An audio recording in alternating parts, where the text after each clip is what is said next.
Hello, xin chào toàn thể quý vị và các bạn. Thì hôm trước là tôi đi làm cái hộ chiếu để tôi đi nước ngoài mọi người ạ. Thì hôm nay cũng được shipper gọi là sẽ giao cái hộ chiếu cho tôi, nhưng mà shipper vừa điện cho tôi xong là shipper chưa đến nhà tôi. Thì trong thời gian chờ đợi thì tôi sẽ làm đoạn clip để báo cáo với các bạn là tôi chuẩn bị nhận hộ chiếu để bữa nào rảnh tôi sẽ đi nước ngoài nhá.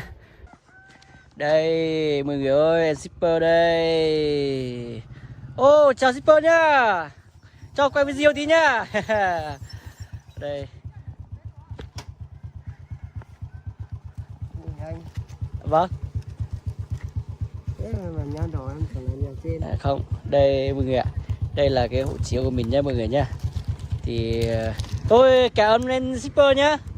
Tôi chúc shipper đi giao hàng may mắn nhá. Vâng.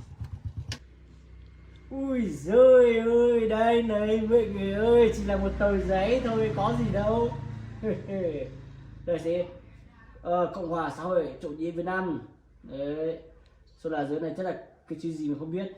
Gọi là Việt Nam hộ chiếu. Ở đây có khi ghi là hộ chiếu mọi người.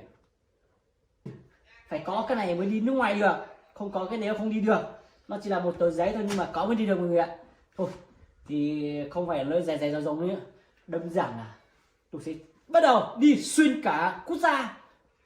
Chủ yếu là cái này đi được nước nào tôi đi hết nha. Đấy, thôi mọi người hãy theo chân mình nhá, sau này sẽ đi thông nhiều. Cái này là hộ chiếu rồi, lần sau sẽ làm thẻ visa. Đấy, youtuber là nó hoành tráng như thế mọi người nha. Đi cả châu Âu, châu Mỹ, châu Phi, còn phải đi cả cái châu đại dương nữa cơ. Thấy ghê chưa? Không ai liều mạng mà thấy đâu nha mọi người nha. Thấy chỉ đi một mình thôi, đi xe đạp thôi, không có tiền đi xe đạp. Còn những nơi đồi núi quá thì đi bộ, nhưng mà đi những nước khác thì đi xe đạp nhá.